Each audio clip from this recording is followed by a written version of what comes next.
قرآن کریم میں واقع معراج میں سیر کا لفظ آیا کہ سبحان الذی اسری بعبدہ لیلا من المسجد الحرام الی المسجد الاقصی. اسرا فرمایا اللہ نے، تو ایک لفظ سیر ہے اور دوسرا عروج ہے.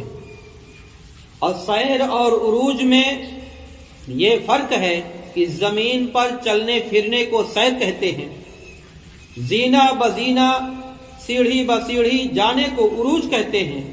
چنانچہ سرور کائنات فخر موجودات جناب محمد رسول اللہ صلی اللہ تعالی علیہ وسلم مسجد حرام سے مسجد اقصی تک براق پر تشریف لے گئے، اور اس کے بعد زینہ بزینہ یعنی ہر آسمان کا زینہ قدم رسالت سے قدم بوس ہوتا تھا.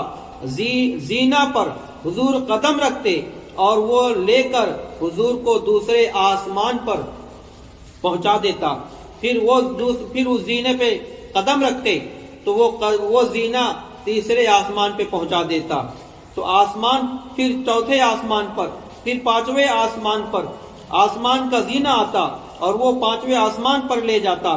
یعنی حضور خود تکلیف نہ فرماتے تھے چلنے کا، زینہ بزینہ قدم اٹھاتے، بلکہ زینہ خود حضور کو لے کر جاتا.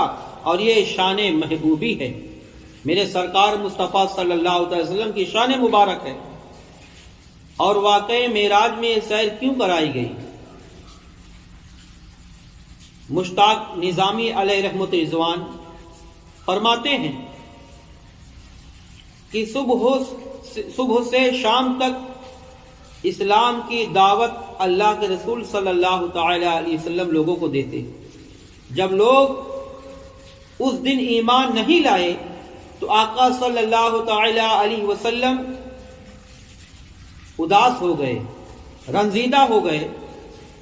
جب رنجیدہ ہوئے تو اللہ کے رسول صلی اللہ تعالی علیہ وسلم ام ہانی رضی اللہ عنہ گھر میں جا کر آرام فرماتے، اور ادھر نبی کا اداس ہونا، ادھر اللہ تبارک و تعالی نے حضرت جبریل کو یہ حکم فرمایا کہ اے جبریل جنت سے جا کر سواری لو اور براق لو اور اپنے ساتھ فرشتوں کی ایک جماعت لو، میرے محبوب کو بلا کر آؤ.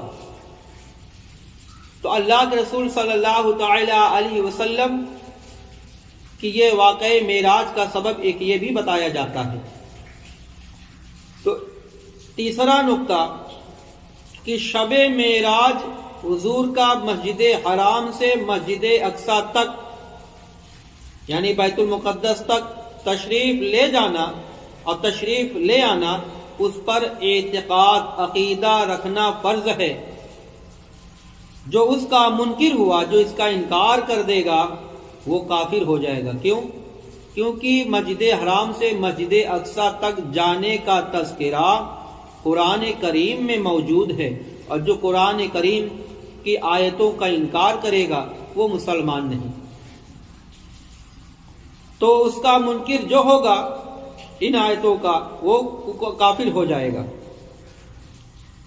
اس لیے کہ حضور کا اتنی مقدار میں آنا جانا عبارت النص یعنی قرآن سے صراحتاً ثابت ہے، اور حضور کا آسمان پر جانا، عرش پر اور دوزخ اور جنت کو دیکھنا، یہ متعدد احادیث سے ثابت ہے. سورہ نجم میں جو واقع معراج ہے وہ اتنی صراحت سے نہیں ہے. اس لیے علماء مفسرین کا اختلاف ہے کہ اس کے یہ معنی نہیں ہوئے کہ حضور علیہ الصلاۃ والتسلیم آسمان پر اور عرش اعظم وغیرہ پر تشریف نہیں لے گئے، بلکہ مقصود یہ ہے کہ اس کے انکار سے کفر لازم نہیں آتا. ورنہ احادیث کثیرہ سے حضور کا آسمان پر جانا حدیث مبارکہ سے ثابت ہے. اور مثلا وہ حدیث جب حضور پہلے آسمان پر تشریف لے جانا ثابت ہے، کہ پہلے آسمان پر حضرت آدم علیہ السلام سے ملاقات ہوئی، مسلم کی حدیث شریف ہے۔ دوسرے آسمان پر یحییٰ اور عیسیٰ علیہ السلام سے ملاقات ہوئی۔ تیسرے آسمان پر حضرت یوسف علیہ السلام سے ملاقات ہوئی۔ چوتھے آسمان پر حضرت ادریس علیہ السلام سے ملاقات ہوئی۔ پانچویں آسمان پر حضرت ہارون علیہ السلام سے ملاقات ہوئی، اور چھٹے آسمان پر حضرت موسیٰ علیہ السلام سے ملاقات ہوئی، اور ساتویں آسمان پر ابراہیم علیہ السلام سے ملاقات ہوئی۔ پھر اس کے بعد سدرہ کے آگے اللہ تبارک و تعالیٰ کی بارگاہ میں پہنچے، پھر وہاں سے نماز کا تحفہ ملنا، پھر آنا، پھر موسیٰ علیہ السلام کا نماز کا کم کرانا، یعنی 50 وقت کی اللہ نے نماز فرض قرار دی تھی، جس میں سے 5 وقت فرض باقی رہا، مگر ثواب 50 وقت کا اللہ تعالیٰ عطا فرمائے گا امت محمدیہ کو۔ یہ اللہ کے رسول کی صدقے میں مسلمان پر کرم ازراہ کرم ہے۔